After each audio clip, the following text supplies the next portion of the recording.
I'm happy to come here on this occasion. Partha was my advisor at the University of Chicago, and some of my happy memories at Chicago were actually my conversations with him. Uh, I learned a lot from his unique perspectives on learning and on manifolds. But I feel like I learned at least as much from the conversations I used to have with him when I was dejected or discouraged, and uh, he used to just comfort me, and he was a very positive person. So whenever I used to go in, I used to always come back a lot better. And somehow the sense that I have uh, after those conversations is that what matters, most in research and more generally in life is character, and not say how smart you are or something else. Not that Partha wasn't smart; he was extremely smart. But when I think of him, what I really remember is his character and his unique perspective on things. Uh, so with that, I'll start my talk. So this is work on testing the manifold hypothesis. It's joint work with Charles Pfeffman and Sanjoy Mehta. So in machine learning today, we often encounter very high dimensional data sets, and especially from biological sources. And one characteristic of the data sets is that the number of dimensions is often comparable or larger than the number of samples one has. And the analysis of such data uh, involves certain difficulties which are new, and core among these is the curse of dimensionality. And this is, as most of you know, the phenomenon that most inference tasks, say sample complexity or the computational complexity of these, increase exponentially with as a function of the dimension. What is less often emphasized is that, at least from the point of view of analysis, there are certain blessings that come along with high dimension, and these often take the form of concentration of measure. So, for example, it is true that if you take an arbitrary probability distribution supported in a unit Euclidean ball, then and if you then pick a random line chosen uniformly from a projective space, and you orthogonally project the probability distribution onto that line, the forward measure with high probability has a variance that decreases as 1 over the dimension. So as the dimension increases, these random projections start behaving more and more like point masses. And this underlies Johnson-Lindenstrauss lemma, of which we'll see an example in this talk. And related phenomena can often actually make asymptotic analysis in high dimensions easier than in low dimensions. So with the data becoming more and more high dimensional, methods of overcoming this have come to the forefront of machine learning, and so 3 of these are smoothness, for example, trying to fit functions with larger and larger orders of derivatives being bounded. Sparsity, which is also a very well developed area where you assume that data is largely, though it's high dimensional, many of the coordinates are actually 0. And another which was due to Partha is the so-called manifold hypothesis. Here you assume that although data may lie in a very high dimensional space, actually it lies in the vicinity of some low dimensional manifold. And the rationale often given for this is that if data were generated by some dynamic process which actually has few intrinsic degrees of freedom, this fact would be reflected in the geometry of the data. So this is something that we would like to understand better and be able to confirm or confirm in cases of interest, and perhaps find not true in others. But the area of actually testing whether or not the manifold hypothesis is true seems to not have received much attention, and that's the subject of this talk. So manifold learning can be, as I mentioned earlier, defined as a collection of methodologies for analyzing data which are motivated by the manifold hypothesis, which is that high-dimensional data tend to lie near a low-dimensional manifold. And there's been a great deal of work based on this, some of which is work with Belkin that Partha had.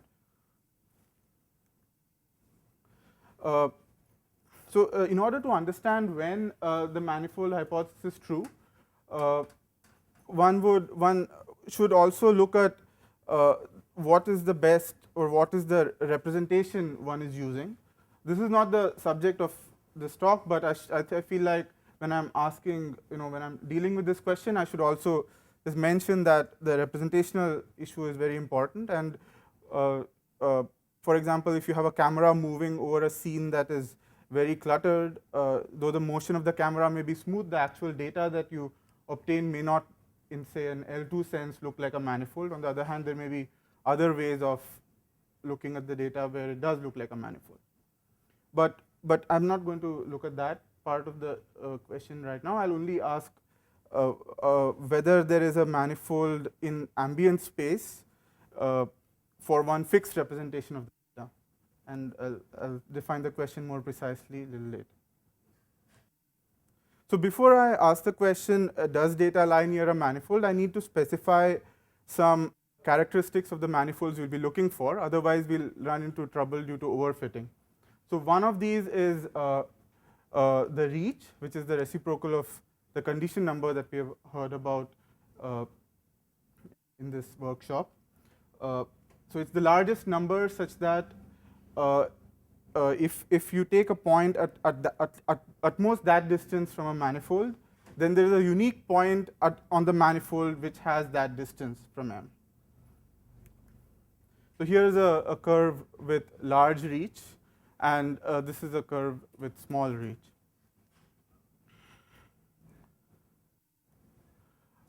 And we'll be interested in the class of manifolds which are twice differentiable, by which I mean locally it's possible to write the manifold as a graph of a twice continuously differentiable function. There is no boundary. The d-dimensional volume is at most V, and the reach is greater or equal to tau.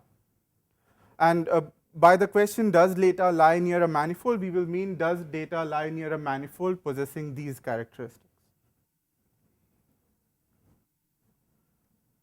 So now I'll discuss the statistical formulation of the question. Suppose P is an unknown probability distribution supported in the unit ball in Rn for some large n, and x1, x2, etc. are IID random samples from P. Then given an error epsilon, a dimension d, volume V, reach tau, and a confidence 1 minus delta, is there an algorithm that takes a number of samples that has no dependence on the ambient dimension n and outputs whether or not there is a manifold in the class of interest such that the average squared error of a random point drawn from P to this manifold is less than epsilon? And we require that the algorithm's output is correct with probability at least 1 minus delta. In practice, we'll relax the requirements a little, but I'll come to that later. So this question has two aspects to it. The first aspect is how much data do you need before which it's even possible to reach such a conclusion. So that's the sample complexity. And there's also an algorithmic aspect to it, which is given a certain number of points, can you actually tell whether there is a manifold close or not to these points? So our first result is that the sample complexity of the task depends only on the intrinsic dimension, volume, and reach, but not the ambient dimension. This is good news. And so let me talk about this first, and then I'll talk about the algorithmic aspects. So just to have some notation, let L of MP be the expected squared distance of a random point drawn from P to the manifold M. And given a finite set of points x1 to xs, we'll define the empirical loss to be the average squared distance of a random point from this finite set to the manifold. And the sample complexity is the smallest number s such that there exists some rule A which, given IID random samples x1 to xs from P, will produce a manifold MA with the property that the loss of MA is not much larger than the loss of the best possible manifold from this class. The key point is that the algorithm A only gets to see these random samples and has no access to the probability distribution in any other way. And at this point, we are not asking what the rule is, we are just asking about the existence of such a rule. So while the sample complexity was an existential statement, it did not ask what the rule was. The most natural rule is perhaps the rule of empirical risk minimization, and that is just to take a certain number of random samples, and given those random samples, fit the best manifold from the class of interest and ask what's the squared distance. And if this particular rule requires only a certain number of random samples, then we know for sure that there exists a rule, because we also know what the rule is. And in order for empirical risk minimization to have the properties we require, it's good enough to prove uniform bounds over the space of manifolds between the average squared distance, the loss of M with respect to P, and the empirical squared distance, which is the average squared distance of this random point from the sample. And why is that so? Well, you are actually interested in a statement about the minimum of this blue curve, which is the average squared error. But if this red curve, which is actually a random curve depending on the random samples, is uniformly close to the blue curve, then when you minimize the red curve, you know for sure that the value of the minimum is not much different from the value of the minimum of the blue curve. So in order to get sample complexity bounds for in the special case of empirical risk minimization, it suffices to just prove uniform bounds over the class of manifolds relating the average squared error to the empirical squared error with high probability. So that's what we are going to do in order to get sample complexity bounds. The theorem we have is that if S, the number of samples, is at least V times some essentially 1 over epsilon, because we are in natural situations epsilon will be smaller than tau to the d, then this is actually the case. And note that there is no dependence on the ambient dimension n over here, and in fact this would work in a separable Hilbert space. So that's the result, and the proof involves approximating these manifolds using point clouds and Hausdorff distance and proving a uniform bound over the point clouds instead. And this also gives some results for k-means. So how does the reduction to k-means work? Well, let's imagine that any manifold in this class is actually a dense cloud of points, where this dense cloud has the property that its Hausdorff distance to the manifold is at most epsilon, by which we mean for every point on the manifold there is a point in the point cloud which is at most epsilon away, and vice versa. If we are interested in proving a uniform bound of this kind, it's good enough to prove a uniform bound of this kind over point clouds, because in some sense the space of point clouds is richer than the space of manifolds, because every manifold of this class can be approximated using a small number of points, but the converse is not true. You may have point clouds that don't look like manifolds at all, but that's fine.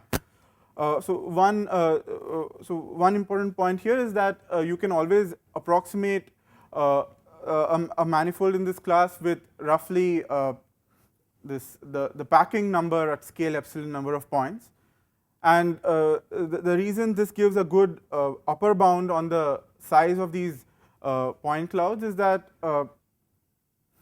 if you start looking at balls of dimension d of a radius small compared to the reach, then the volumes of these balls in the manifold are actually close to the volumes in the Euclidean case.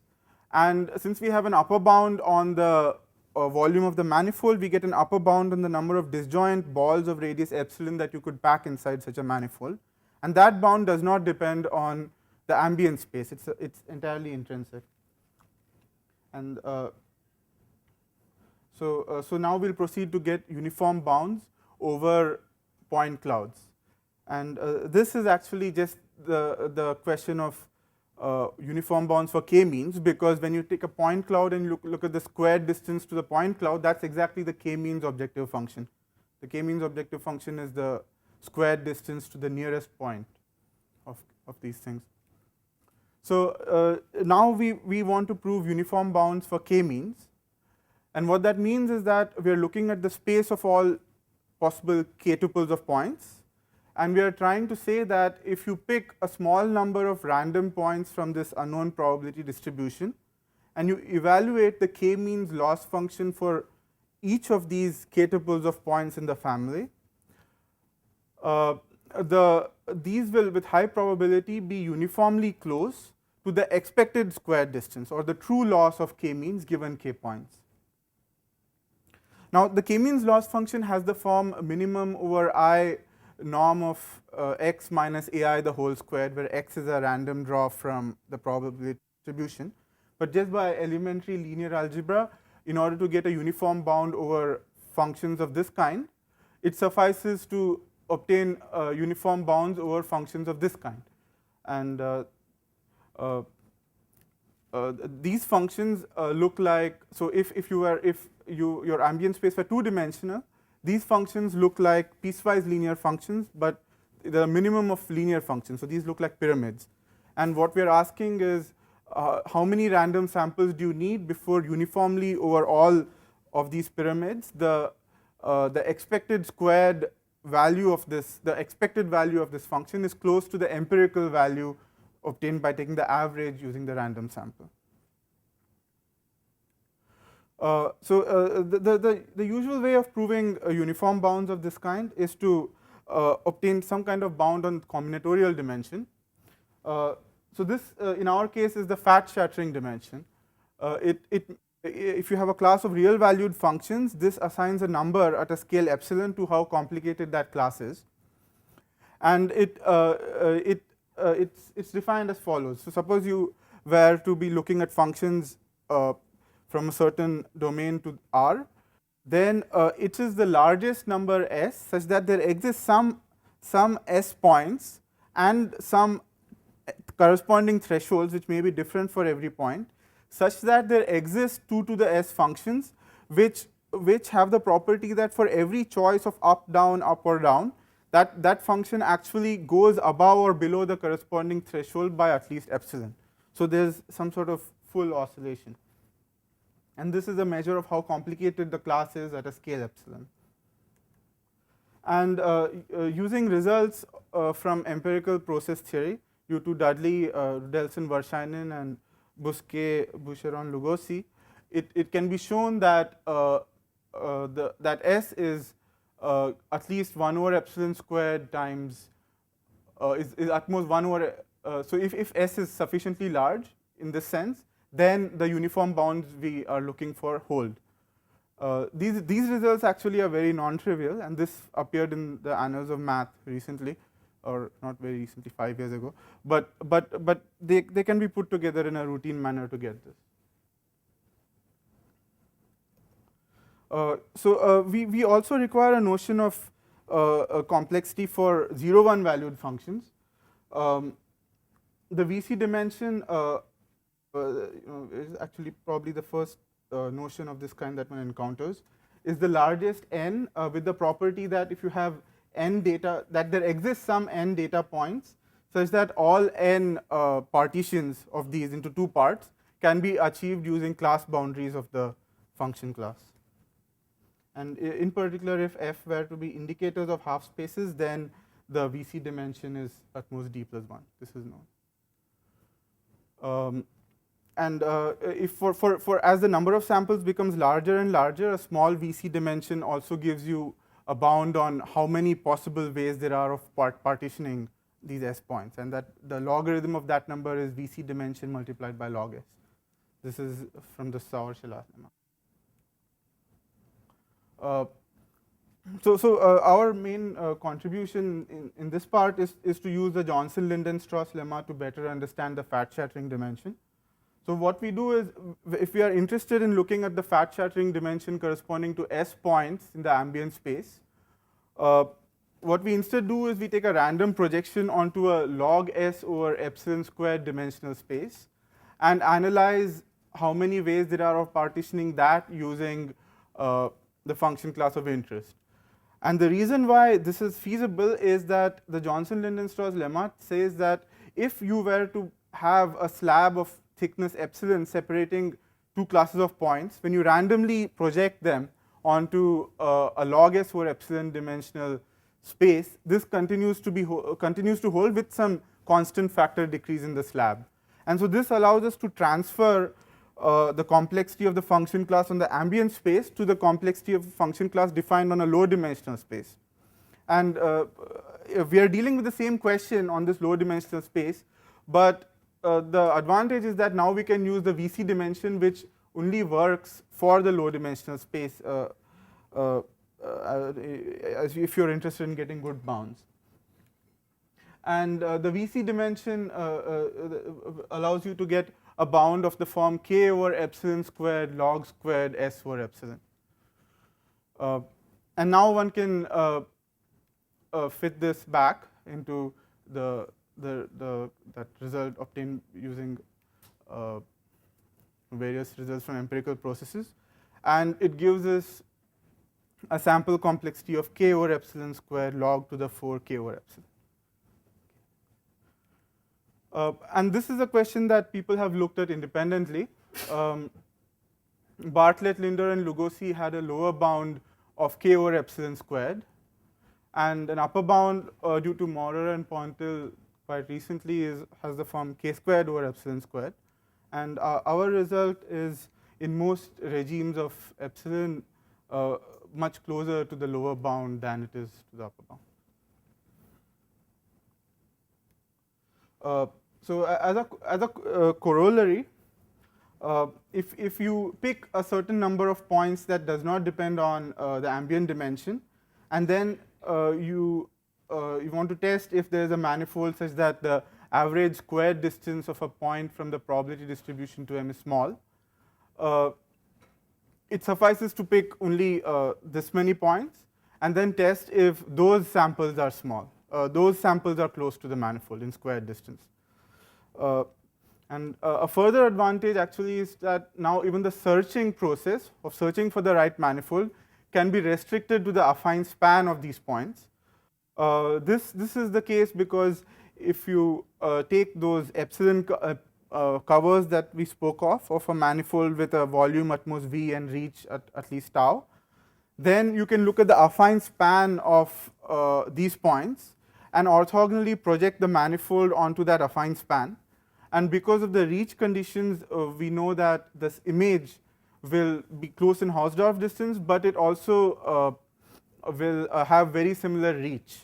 And so this is why the question itself can be changed from one in a separable Hilbert space to one that is essentially in some dimension depending on the intrinsic parameters of the manifolds of interest. So there's another interesting method of clustering called k-flats. This is very similar to k-means, except that you're now fitting d-dimensional subspaces. And the algorithm is very similar too. What you do is you first seed these k d-dimensional subspaces arbitrarily or based on prior knowledge, and then assign every point to the nearest subspace, form clusters in the natural way, then do PCA on each of these subspaces and pick the top d eigenvalues of the covariance matrix and take the subspace passing through the center of mass of the cluster, which contains each of these d eigenvectors, and repeat. So it's very similar to k-means. but we also get sample complexity bounds for this, because in terms of the algebraic form of the loss functions for this, you can use the kernel trick, and then they exactly take the form of k-means. So we get sample complexity bounds for fitting k-flats as well. There's an additional factor of d due to the dimension of the flats. And note here that this dimension d does not appear exponentially, it only appears linearly. So you can successfully attempt to fit fairly high dimensional d-dimensional flats. And it would be interesting to see what the analogous condition is if you want to fit reasonably high dimensional manifolds, because then perhaps the right curvature condition is something like the LP norm of the eigenvalues of the second fundamental form rather than the reach, which is the worst case condition. And perhaps with something like that, you can start having linear dependence on the intrinsic dimension rather than exponential dependence. So now I'll move to the algorithmic question. And this is, given n points, is there a manifold of the class of interest but somewhat enlarged, such that the average squared distance of these random points to this manifold is small. Here C is some constant depending only on D. And we have a theorem and an algorithm which says that, which runs using this many real operations on real numbers, and which will with high probability output yes if there is a manifold in the class of interest whose squared distance is less than epsilon, and no if there is no manifold in this larger class such that the average squared distance is somewhat larger. So I'll give a brief outline of this algorithm and stop. Okay, so the first observation was what I mentioned before. Any manifold in the class of interest is contained in an epsilon neighborhood of an affine subspace of dimension np, where np is the packing number at scale epsilon. And this is because you can take a set having only np points whose Hausdorff distance to the manifold is at most epsilon. And then you can take the affine span and you can project the manifold onto that affine span. And that manifold, due to the constraint on the reach, will again have very similar reach. And this allows us to reduce the ambient dimension to roughly np. And next, we reduce the problem to a question of testing whether a discrete evenly spread set of points lie near a manifold. So this step is exhaustive, but it allows us to get a sense of where the best manifold lies approximately.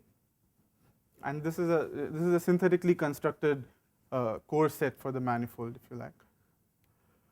And next, we look at a smooth vector bundle defined on a tubular neighborhood of this discrete evenly spread set of points. So here, for example, you have these points, and there is this neighborhood of the points. For every point in this neighborhood, we are going to assign a subspace of dimension n minus d. If n is the ambient dimension and d is the dimension of the manifold, this is the codimension. It's supposed to look a lot like the normal bundle to the manifold, but we don't know what the manifold is. But the idea is that we can still come up with an approximation. And once we have this, then we define a putative manifold, which is the first guess, by the following condition. You look at the squared distance, some sort of approximate squared distance to the manifold that we can guess, and you look at the set of all points where that approximate squared distance is stationary on the corresponding fiber. Now these fibers are n minus d dimensional, and so locally they give you n minus d constraints, and that's the right number if you want a manifold. The reason why we have to do this is that due to topological reasons, you cannot just come up with n minus d functions and claim that the manifold is the common zeros of this set. For example, if you were to do that, the manifold would have to be orientable, and we don't assume that the manifolds are orientable. We might want to fit a Klein bottle, for example. And once you have the putative manifold, you take the same bundle that we had originally defined on the larger space and look at the restriction of that bundle to this putative manifold. And this is a vector bundle with the base space, which is this putative manifold rather than the entire neighborhood. But now we are going to search for manifolds which are sections of this vector bundle. So these manifolds will have the property that they intersect each of these subspaces exactly once. And that is a problem that is amenable to local optimization and Whitney extensions, in which a number of recent breakthroughs have occurred due to Charles Pfefferman and some others, and Boas Klartag in particular. So the idea is that locally, this is a function fitting question. And if you have data, then you can try to have the graph of a function which lies close to the data in mean squared setting. So this is where we look at Whitney's inequalities, and these give sufficient conditions for when a function has all of its second derivatives bounded above by some constant, and we do convex optimization over the class of functions which have this condition. And once we do that, this is a putative manifold. This is this data, and now locally we can use this Whitney extensions to get functions over these cylinders. Here the cylinders are not portrayed, but basically there are these cylinders, and this is a function fitting over graphs. So we are searching among graphs of functions. But now these things have to be matched together, and that's where the bundle comes in. So there is a vector bundle inside, and we'll take a partition of unity supported on the putative manifold and use that to combine these different local sections into one global section. So these partitions of unity are functions from the putative manifold to the interval 0, 1. They have the property that for any fixed point, you add up all of the values of these functions, they are equal to 1. So they're like tearing apart the manifold in a smooth. And so now you can just combine these local sections using these partitions of unity and get a manifold. So that's the idea. If I have time, I'll just mention that the key idea in obtaining the putative manifold is to use the implicit function theorem. And the idea is that you can write the putative manifold as the set of points where a certain criterion holds. So suppose you have a function from a cylinder to R having this form BD cross Bn minus D has the properties that its first k derivatives are bounded above by C, and for any xy in BD cross Bn minus D, this function looks almost like the squared distance to the d-dimensional axis. Not quite. This rho squared is important. It allows us to incorporate curvature inside.